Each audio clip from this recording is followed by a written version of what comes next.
وإلى كافة الأنبياء والمرسلين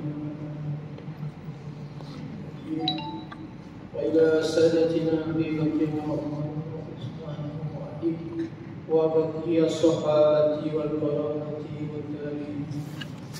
والتابعين بالإحسان إلى يوم الدين ثم إلى أولياء الصالحين في مشارق ومغربها ثم إلى الله والعالمين وخصوصا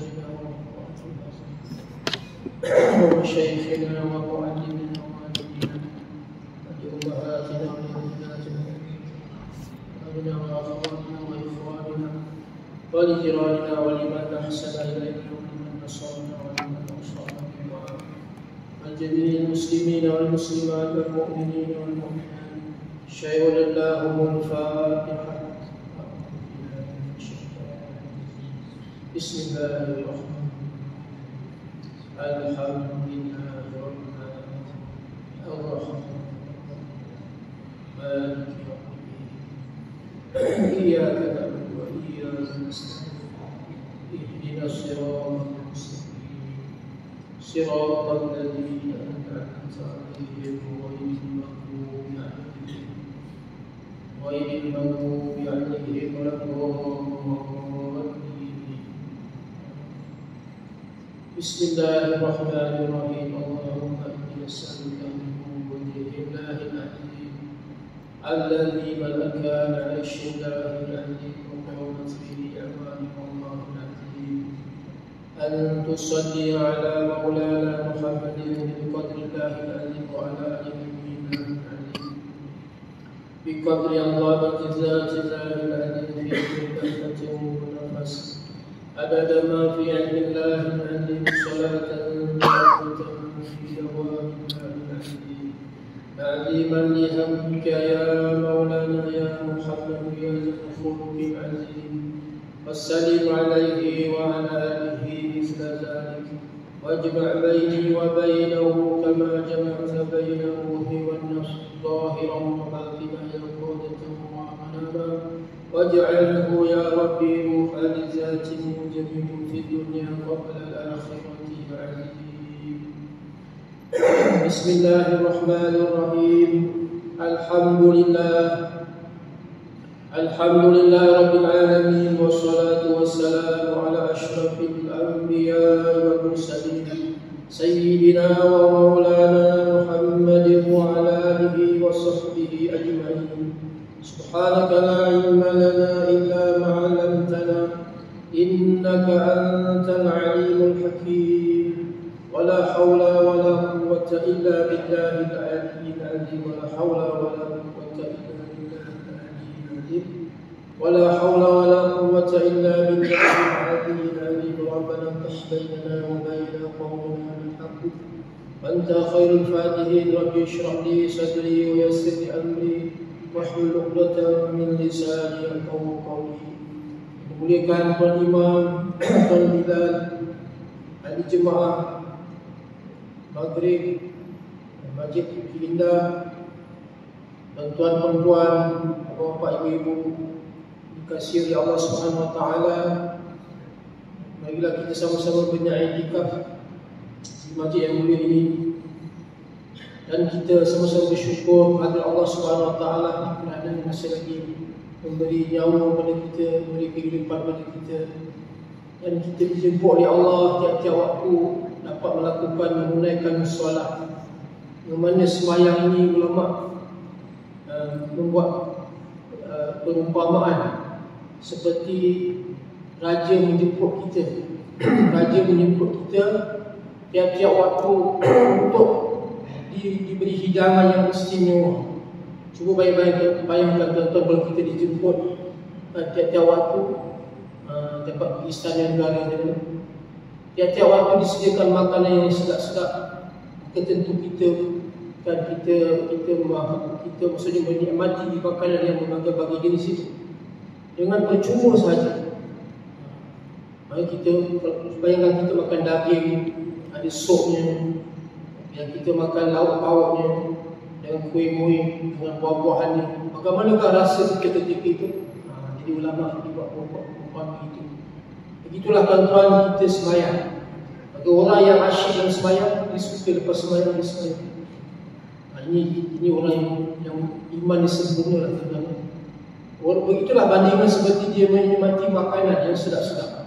Maka asyik dia dalam sembahyang hingga dia terlupa kepada perkara-perkara yang lain. Sebab tu diceritakan Sayyidina Ali karamallahu wajah, Sayyidina Ali ketika panah tu tertusuk di betisnya, maka bagaimana sahabat nak cakap panah tadi? Maka ketika Sayyidina Ali sembahyang, ketika dia sembahyang, dia tak sedar dalam sembahyang tadi, jadi sahabat dapat cabut anak panah daripada kaki. Itulah para sahabat Nabi SAW. Mudah-mudahan kita membaiki dan dari segi ilmu kita, menambahkan ilmu kita. Kalau boleh kita menjadi seperti mereka, walaupun tidak dapat 100%, tapi kita baiki. Sebab itulah tuan-tuan dari kitab khusus bab sembahyang yang dikarang oleh Syekh Daud Al-Fatani yang berjudul Bunyatul Musalli. Jadi kita ni tak pergi belajar saja, belajar ni banyak. Jadi oleh sebab itu perlu kita menambahkan tiap-tiap hari dekat ilmu pengetahuan kita.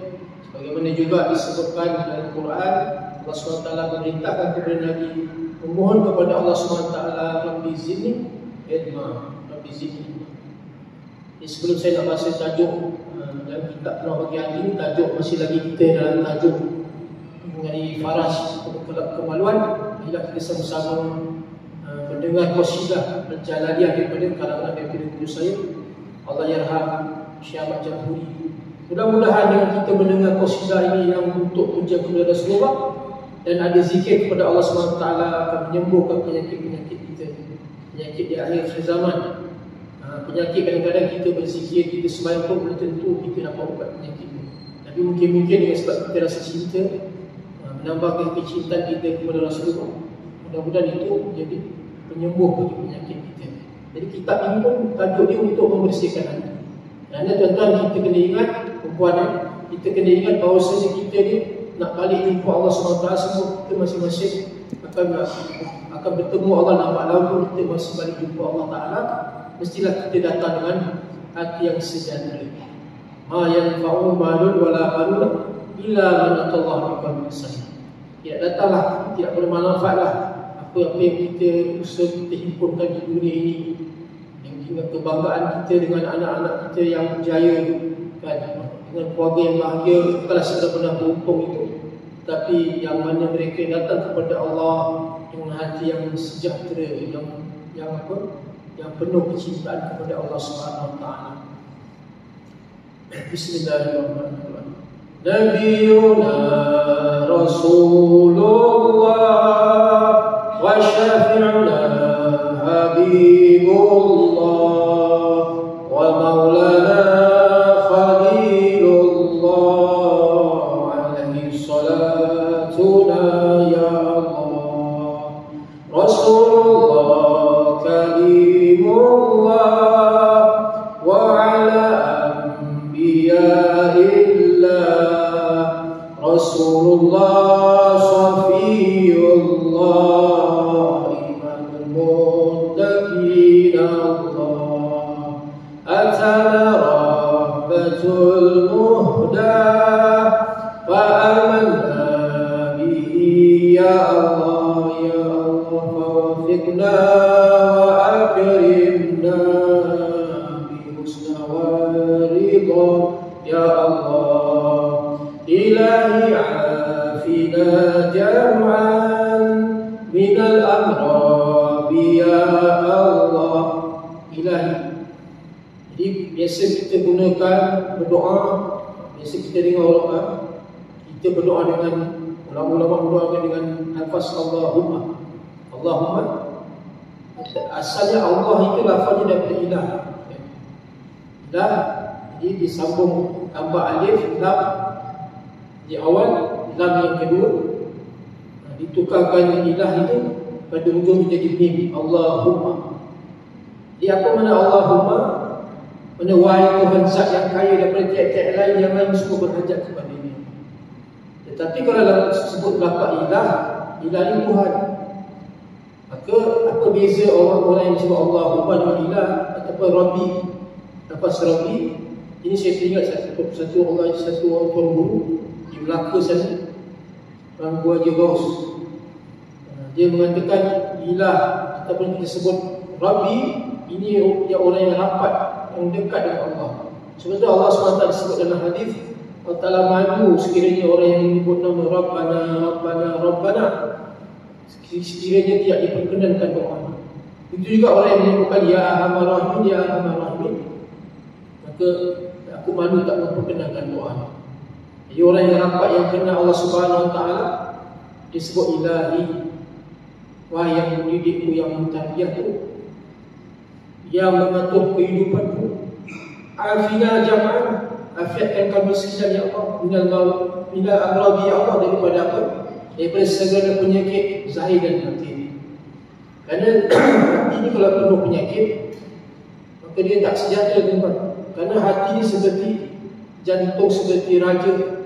Maka manakala raja itu rosak, maka rakyat yang akan rosak. Maksudnya di sini hati ini sebagai raja yang memerintah kepada anggota, maka anggota itu rakyat. Maka kita jangan lupa tuan. Kita doakan, salahkan orang-orang di atas kita lah contohnya. Tapi kita lupa dalam diri kita pun ada ketuanya, itu hati. Maka kalau contohnya rosak anggota, yang mana tadi kalau kita bicarakan tadi pada awal dulu kan, daripada kita bicara tentang mata, tentang telinga, tentang tangan, semua itu punca daripada hati kita. Allah, sebab tu kata Tuhan yang Allah yang Tuhan yang berkuasa itu boleh bilang, Allah hati ni banyak sangat penculik ni banyak sangat. Penculik ni banyak menculik hati kita. Dia cuit saja kan kehidupan kita. Jadi hati ni betul-betul kita kena sekat ni.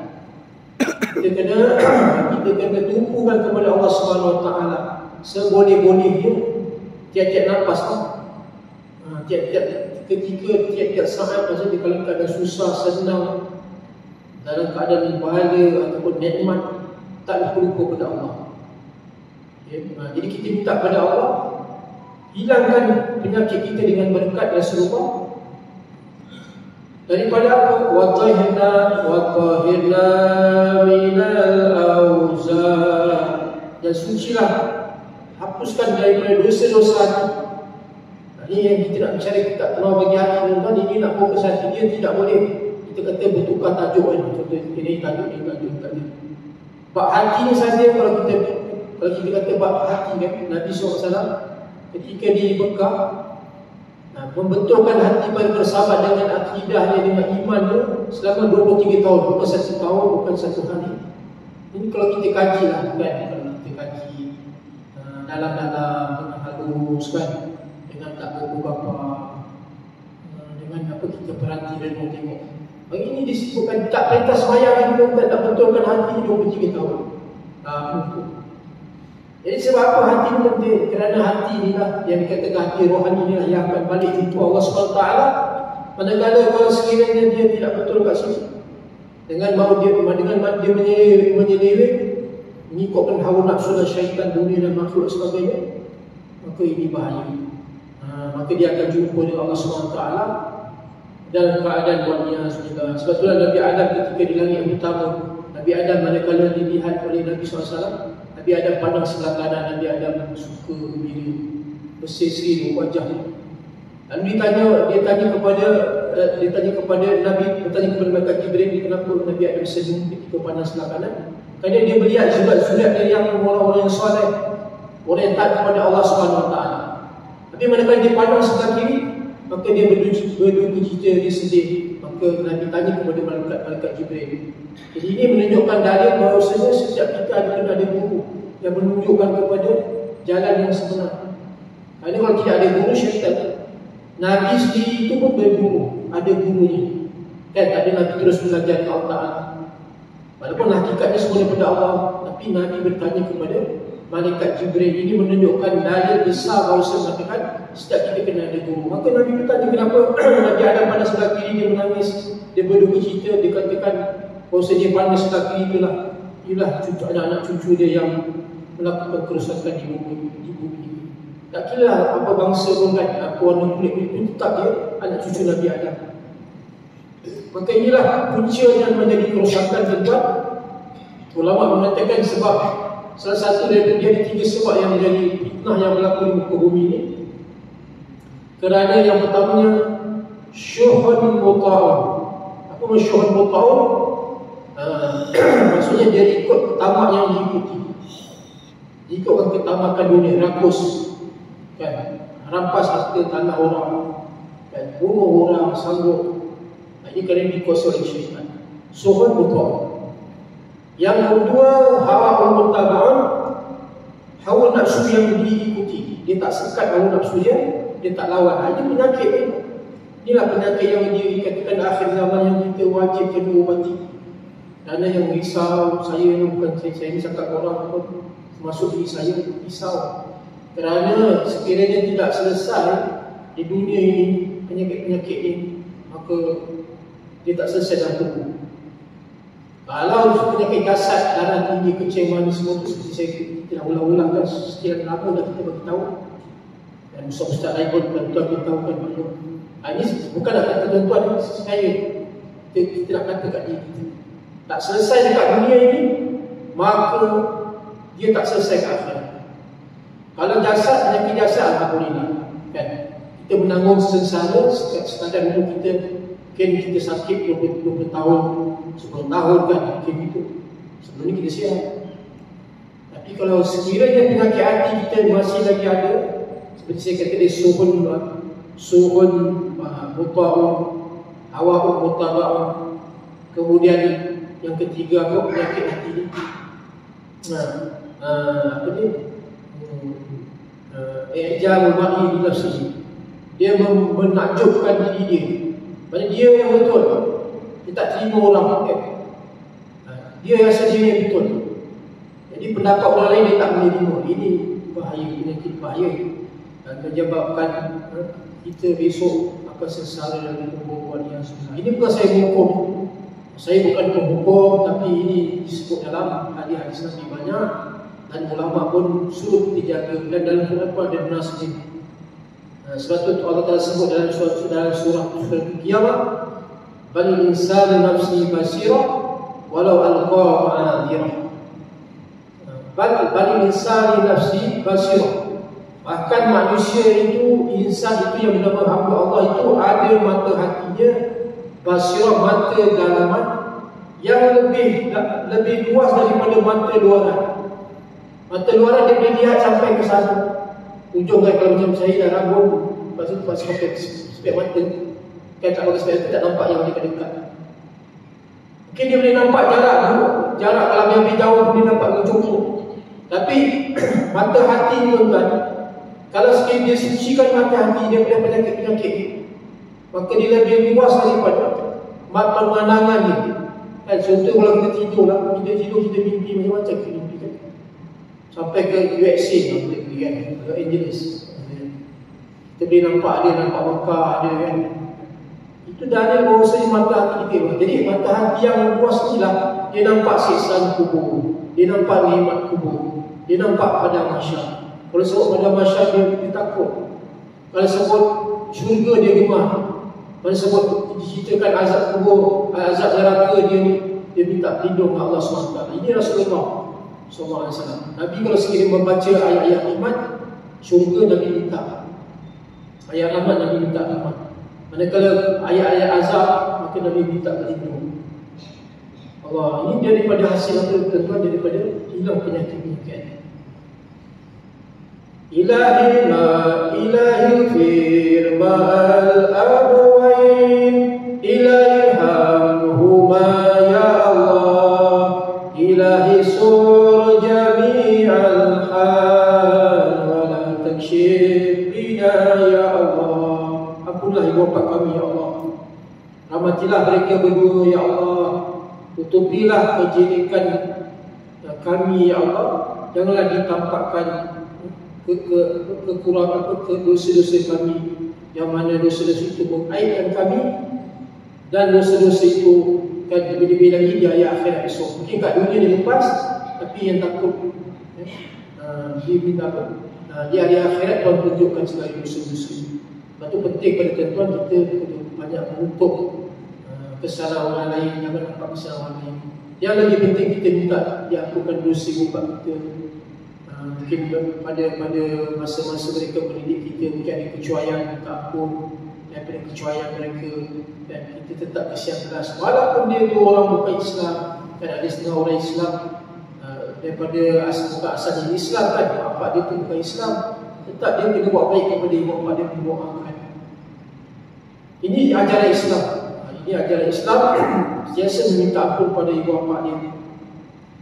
Ilahi wa bila dauman lima tarda ya Allah ya Allah, wa kun aunan lana ya Rabb idarani man ya Allah. Ilahi, tunjukkanlah kami, hidayah kami sentiasa.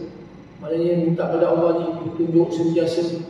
Walaupun kita dah sedikit pandai tuan-tuan ni, walaupun kita dah belajar, walaupun kita ada akademik cendekiawan, doktor, ada PhD, tetap kita minta petunjuk daripada Allah.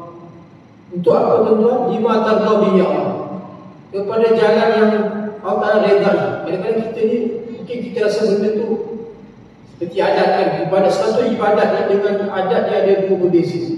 Ada orang kebiasaan dia pergi majlis, ada orang kebiasaan dia pergi tempat-tempat majlis-majlis yang baik-baik, tapi dengan kebiasaan tanpa dia niatkan untuk itu sebagai kerana menuju kepada redha Allah. Tapi kalau orang yang dia niat untuk menuju redha Allah, maka itu sudah jadi ibadat kepada Allah. Jadi berbeza kan adat tu dengan ibadat. Ada orang dia rajin posisi Khamis, kerana apa? Sudah menjadi kebiasaan. Tapi manakala dia niat situ, dia berpuasa kepada Allah, ada jadi ibadat. Jadi kita minta kepada Allah, kita yang lemah, misalnya tunjukkanlah kita kepada jalan buat yang Allah suka, bukan kita suka. Kadang-kadang ada yang kita tak suka tapi baik untuk kita kan. Kalau sebut dalam Quran, mana dalil asa tuhibbu syai'a wa huwa syarrun lakum. Barangkali kamu suka sesuatu itu tapi keburukan bagi kamu. Asa takrahu syai'a, barangkali kamu membenci sesuatu, wa huwa khairun lakum, padahal dia baik untuk kamu. Saya kata tuan, kalau kita tak suka kan nak buat ibadat, nak bangun sembahyang malam, tapi itu baik untuk kita. Kan lebih orang yang mandi waktu pagi tu kan, mensihatkan tubuh badan dia. Bila badan sihat, akal sihat, boleh buat ibadat kepada Allah. Jadi untuk apa?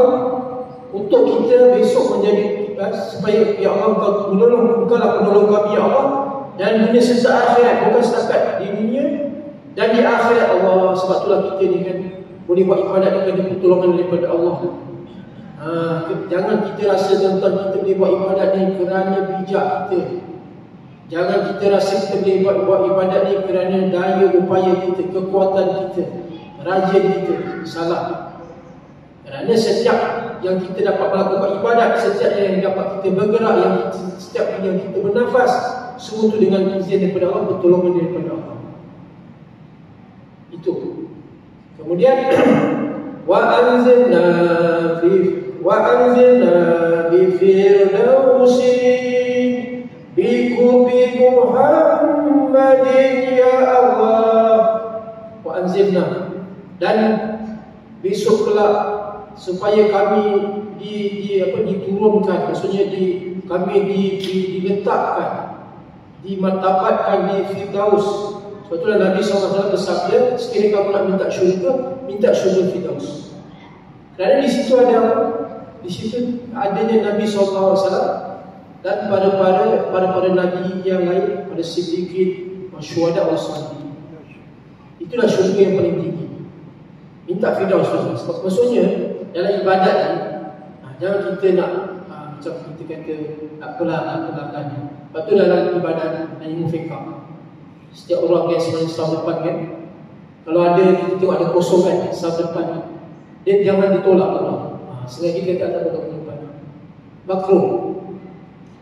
Dan Ibnu Suyuti mengatakan dalam kitab fiqh, dalam ilmu fiqh, al-itharu bil qurbi makruh. Ada kita berlebih orang lain dalam melakukan ibadat itu makruh hukumnya. Kita yang minggu depan Misalkan setiap saf depan imam, rahmat bila turun kat imam. Kemudian yang kedua, belakang imam. Sebab tu kalau kaedah ni kita nak buat saf, dan saf yang pertama yang penuhkan, maksudnya nak penuhkan daripada mana tuan-tuan? Nak tunjukkan cara kan. Sebenarnya orang penuh sebelah sana duduk sebenarnya. Dia sepatutnya penuhkan, contoh kat sini kan.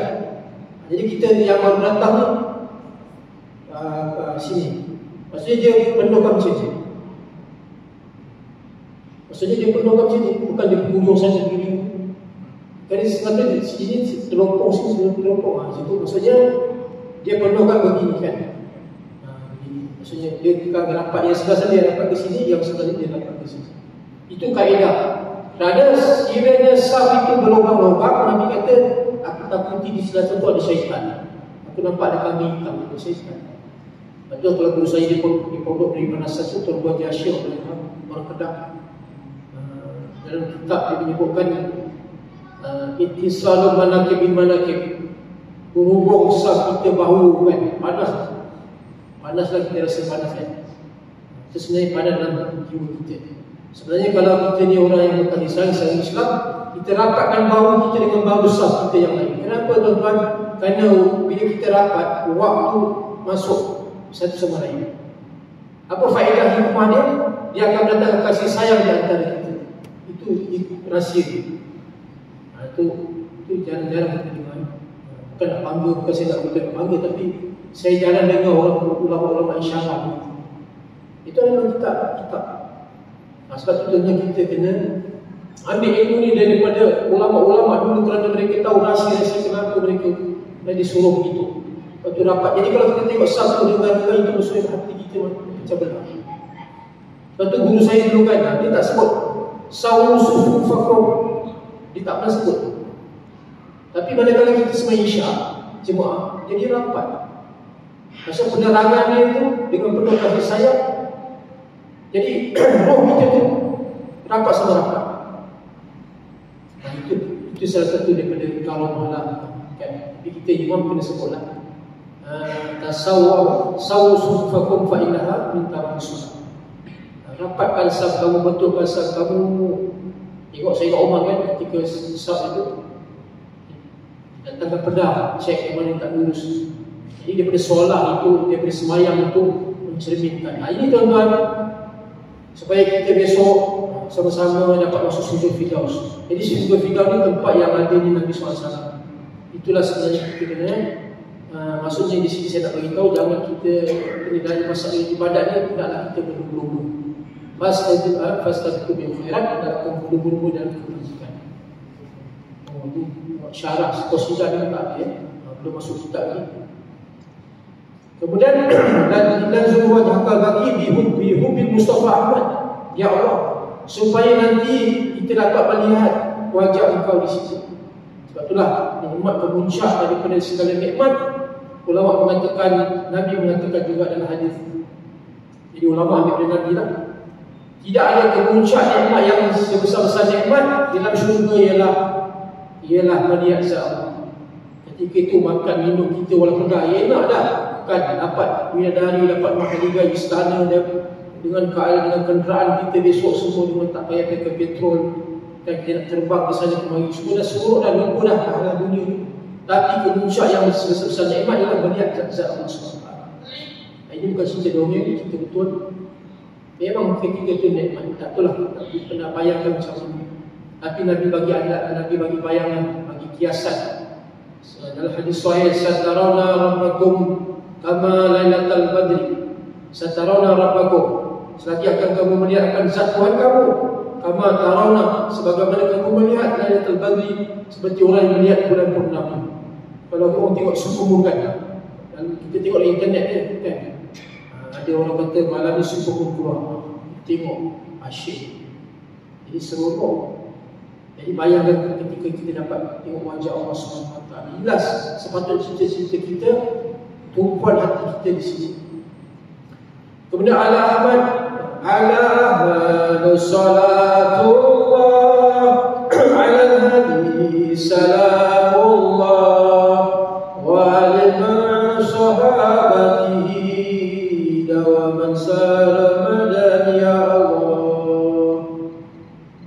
Ini karangan qasidah yang dikarangan oleh saya Tuan Ahmad Jamhuri Al-Banjari Al-Baki yang dia wafat di Mekah Mukarramah. Hebat orang Melayu tentang dia dikarang. Ini bukan syair-syair, ini syair ini memang dia karang sendiri. Dan syair ini maksudnya saya baca ini daripada karangan dia. Dan banyak lagi syair-syair yang dikarang selawat. Dan menunjukkan apa? Supaya kita menambah kecintaan kepada Nabi SAW. Kerana Nabi inilah sebagai syafaat kita besok. Dan tidak orang yang dikatakan dia mengenal Allah ataupun dia dikatakan dia beribadat, melainkan semua itu pengikut Nabi SAW. Tidak kan dia kata saya orang yang tinggi makrifat dia, tinggi ibadat dia, tapi tak ikut cara Nabi SAW. Jadi nak tahu cara Nabi SAW, mestilah kita mengambil faham daripada guru-guru, daripada guru-guru yang musyrik, daripada guru-guru yang ahli dia. Kan bahagian akidah, supaya kita sahkan iman kita, persiapan kita, nak sahkan iman kita, bagaimana pengenalan kita kepada Allah, sifat-sifat hukum-hukum sifat Allah yang wajibnya, yang mustahilnya, yang harusnya. Kerana besok itulah soalan pertama yang akan dijawab, ditanya oleh malaikat. Bukan nakir, Rabbuka, siapa Tuhan kamu. Di sinilah ulama kata wajib kita kena kenal Allah dengan bahawa kita kena kenal hukum-hukum sifat Allah yang wajib dia, yang mustahil, harus serta dalil. Ada dalil, ada buktinya kita boleh sebut. Sama ada itu daripada akal ataupun daripada nasyara. Itu dia panggil orang tua kita belajar sifat 20. Belajar apa? Sifat 20. Dan itu juga akan dikatakan tentang sembahyang kita dan segala ibadat kita. Itu kita mempelajari ilmu fiqh. Dan kita kena mempelajari, mengetahui tentang sifat-sifat yang ada dalam hati kita. Jelas yang saya belajarkan, yang saya baca kitab ni, saya tajuk kita yang ketiga, iaitu tentang ilmu yang kita wajib kena tahu. Itulah ilmu tentang hati. Apa yang berlaku dalam hati kita ini, sifat maklumah ke, ataupun sifat yang diceria oleh agama, atau sifat yang dipuji oleh agama kita. Itu dia panggil ilmu tasawuf amalan. Ini yang wajib kita kena sediakan. Maka inilah dia katakan tafsiran Quran. Tafsir Quran ni, tapi tuan-tuan kita belajar sebenarnya ni panggil tafsir Quran dan hadis. Kan dia? Sebab apa? Quran itu sendiri dan hadis itu dia panggil masadir, tempat terbit hukum. Tapi nak tahu, contohlah kita kata ada orang dia hutang, kan dia tak ada buat hutang, ataupun dia tak ada buat kelapa sawit, tapi dia tak pandai nak jadikan minyak, dia tak pandai nak jadikan daripada getah jadi rambut. Maka dia pergi hantar kilang, dia rambut kan, dia rambut. Pergi hantar kilang kelapa sawit, pergi proses kat sana. Itulah Quran dan hadis. Ini bahan mentah, kita tak tahu macam mana nak proses, nak faham. Ulama syarah untuk kita. Maka sebab itu mempelajari akan kitab-kitab ini bukan wajib.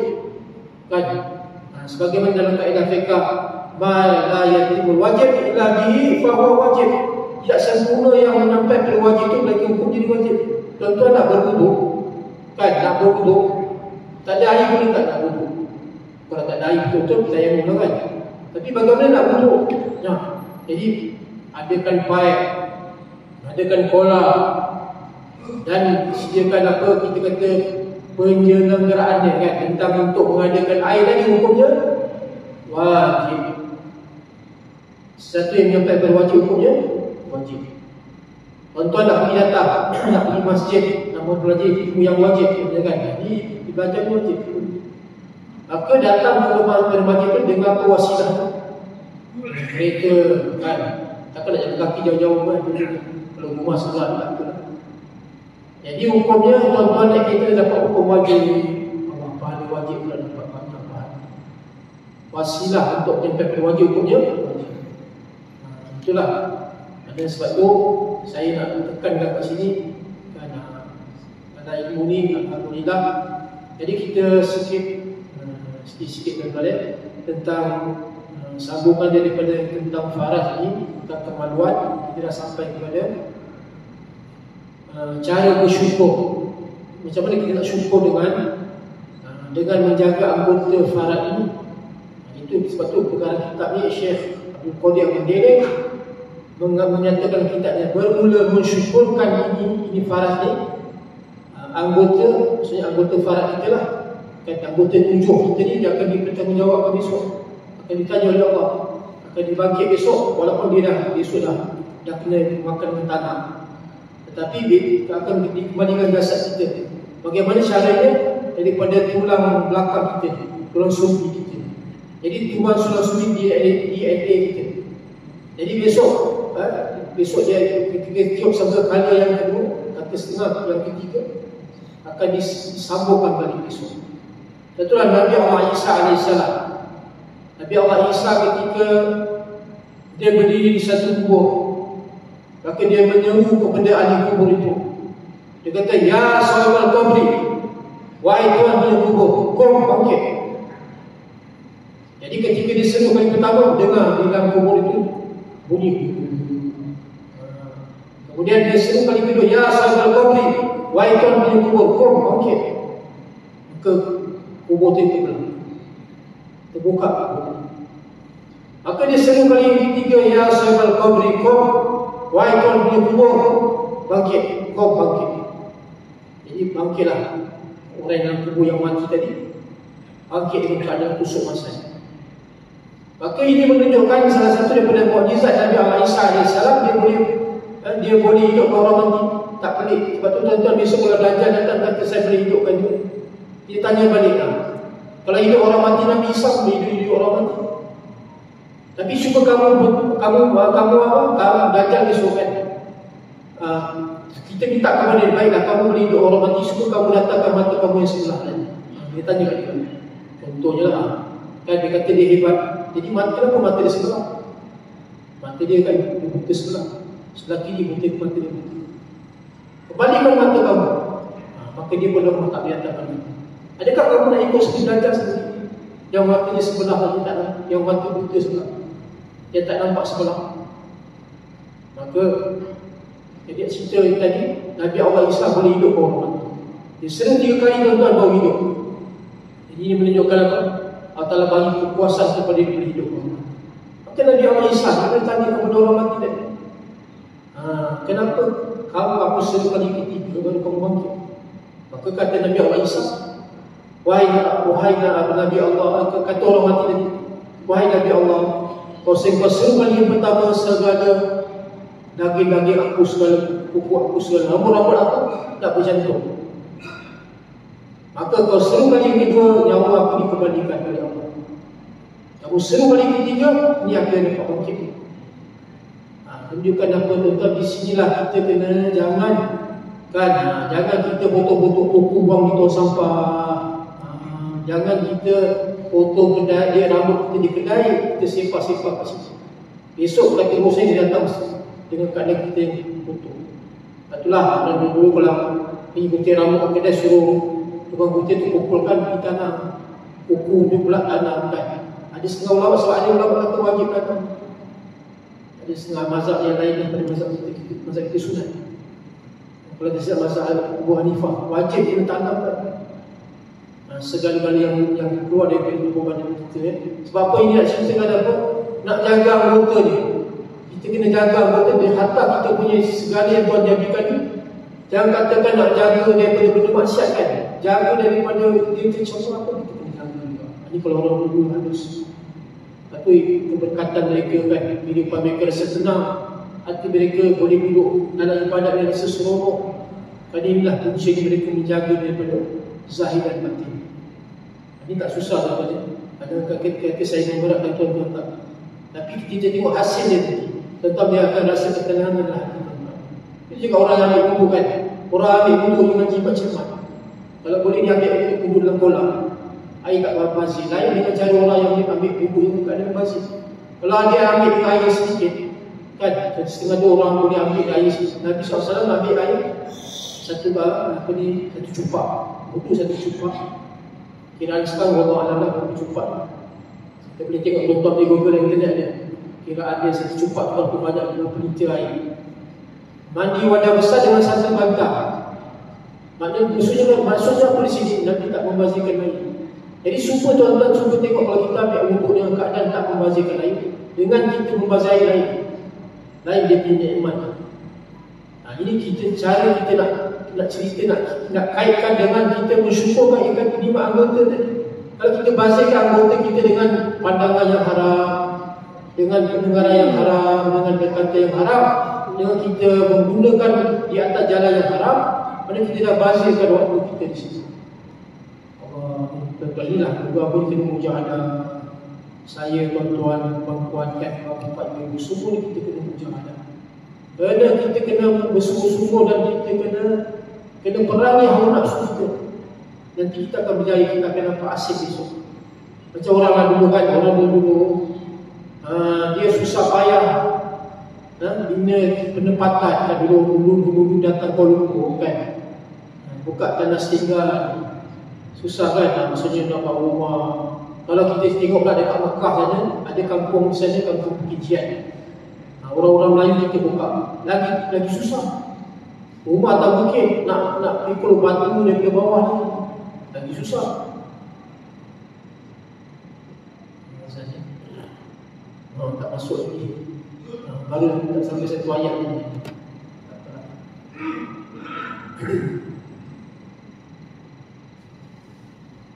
Kita malam ini mensyukurkan. Bagaimana kita nak mensyukurkan nikmat anggota farang ni yang dengan mana kita memelihara. Kita pelihara daripada yang diharamkan. Alhamdulillah, kita termasuk orang yang memeliharakan akan kemaluan yang diamanahkan oleh Allah SWT kepada kita. Iaitu kata pengarang ini seperti berzina. Anda kita tak lakukan zina. Kita semua berada di atas jalan orang yang bernikah kahwin dan liwat. Kerana ini perhubungan sejenis lagi dibuat seperti kaum-kaum Nabi dulu. Dan mengeluarkan air mani lain daripada tangan isterinya. Maknanya kalau dia menggunakan tangan isteri halal, tapi kalau dia menggunakan tangan sendiri hukumnya haram. Dan jariahnya, kalau zaman dulu ada jariah, maknanya jariah ni hamba abdi kan. Zaman peperangan dulu ada hukum jariah, sekarang sudah dinasahkan, sudah dibatalkan kecuali nanti zaman Nabi Imam Mahdi. Ketika itu ada peperangan antara Islam dan juga ada tawanan. Macam sekarang lah, kalau orang-orang Palestin dengan orang-orang ditawan kan, tapi tak ada sistem pun, tak ada lagi kan. Maksudnya dah tak ada dijadikan hamba, tak ada kan. Nabi dilepaskan kan, Amas dilepaskan, yang dijaga tawanan tadi dia dilepaskan. Pertukaran antara itu tak jadi jariah. Tapi besok kalau Imam Mahdi besok dengan orang kafir ada sistem ini, besok dia ada jariah. Maknanya kita boleh jadikan hamba itu sebagai macam kita istilahnya gundik lah. Maknanya kalau jariahnya pun hukumnya halal. Dan memeliharanya daripada yang syubhat, yang kesamaran seperti jima pada nikah yang batal. Ada juga kadang-kadang nikah tu betul, dia nikah tapi nikah tu dah terbatal. Seperti nikah dengan salah hukum kan, sebut dia salah hukum dan syarat, tak cukup syarat. Itu panjang cerita lah, syarat atau syarat nikah kan, apa rukun nikah itu kena buka dalam kitab nikah. Seperti dikatakan sini tak ada wali. Wali itu salah satu daripada rukun syarat kan, kena ada wali. Ataupun dia nikah tapi tak jelas yang pengantin perempuan tadi. Itu ada setengah ulama kata tak sah nikah ini dengan pakai telefon, kecuali kat waktu darurat kan. Sebab nikah kali dia kena cermat ya. Bab-bab lain tak apa kan, online perniagaan tak apa. Tapi dalam masalah nikah kahwin ni kita kena cermat salah-salah. Sebab tu nak tengok pastikan. Lepas tu ada setengah tu diceritakan nikah kahwin tapi isteri orang. Panjang cerita kan. Kalau saya nak ceritakan panjang, telefon boleh.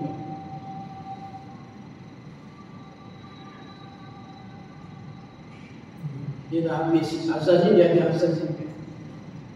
Baik, jadi saya nak habiskan sini. Jadi kena pastikan bukan isteri orang, sebab takut nanti jadi nikahnya syubhat. Ada orang dakwa saya tak kahwin lagi, tapi sedangkan dia ada suami. Ada banyak berlaku di Mekah pasal suami jauh kan, dia kata dia tak kahwin, sedangkan dia tak batal dengan suami yang pertama tadi. Maka itu boleh kahwin syubhat. Itu kena pastikan betul-betul dia itu bukan suami orang, Dan itu dipanggil nikah yang batal jika taklif dia akan yang berkata dengan sahih nikah itu. Jadi orang yang setengah-setengah ulama seperti Imam Abu Hanifah dia kata sah ketiadaan wali. Ada bukan masalah kita lah kan. Walaupun ada yang mengatakan begitu, tapi kita mazhab Syafi'i, kita ikut dia mazhab Syafi'i. Nikah begitu juga. Dan jika tiada risalah yang haram. Kalau tak ada sebenarnya, kalau tak ada wali, kalau pada mazhab kita hukumnya haram nikah. Jadi bukannya syubhat. Lalu telah berfirman Allah Ta'ala pada memuji akan orang yang beriman yang jadi syahid kita sini, maksudnya tujuan kesimpulan dia maknanya kita menjaga tadi dengan mana pastikan kita punya kemaluan kita tu dengan cara yang sah, mana kita bernikah dengan cara yang betul mengikut syarak. Barulah kita dikatakan orang yang mensyukurkan nikmat anggota faras kita itu. Jadi takutlah kita di akhir zaman ni banyak orang yang anaknya daripada orang yang buat nikah. Itu yang takutkan. Sebab itulah hasilnya keluar surat-surat yang menjadi pemberontak, yang menjadi penzalim, pendusta dan sebagainya. Ini sebab daripada mungkin dia nikah itu tak betul. Itu banyak cerita. Dan kalau itu baru kejadian saya. Kalau tetapi ada juga setengah-setengah ulama-ulama mengatakan sekiranya kalau dia tak betul hukum syahadah, dia tak tahu hukum syahadah, perkara membatalkan syahadah. Kalau kita kaji banyak, boleh jadi dia nikah itu syubhat. Dia tak kenal Tuhan. Kalau kita tanya, kenal tak Tuhan? Itu benda-benda yang halu. Kalau saya cerita ni, kita tak perlu nak makan. Kemudian akhir kali tadi Allah Ta'ala mengajar kita pada ketika memujikan orang yang beriman yang mendapat kemenangan. Wallazina hum li furujihim hafizun, artinya dan sekiranya yang memelihara, jadi dia pelihara daripada perkara dan syubhat, yang mereka itu orang yang dapat kemenangan tadi akan segala farad mereka itu kecuali atas segala isteri dan saya mereka itu yang perempuan, maka bahawasanya mereka itu tiada dicela. Itulah kesimpulan. Jadi kita ni orang yang bersyukur. Bila kita syukur, Tuhan akan baikkan keturunan kita.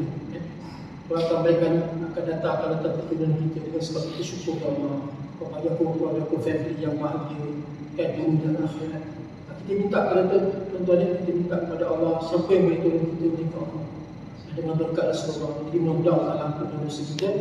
Mudah-mudahan Allah SWT sentiasa membimbing kita dan sentiasa Allah memandang kita dengan pandangan rahmat, dan supaya Nabi SAW suka redha dengan kita. Banyaklah keturunan di dunia ini, keturunan yang soleh dan solehah di muka bumi ini, insyaAllah.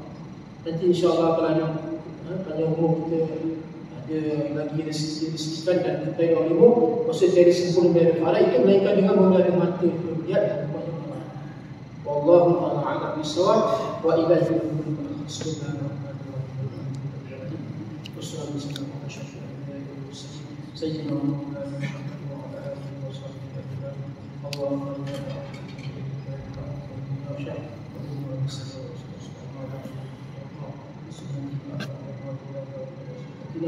صلوا على سيدنا محمد وعلى آله وصحبه وسلم. سبحان ربك رب العزة عما يصفون والسلام على المرسلين.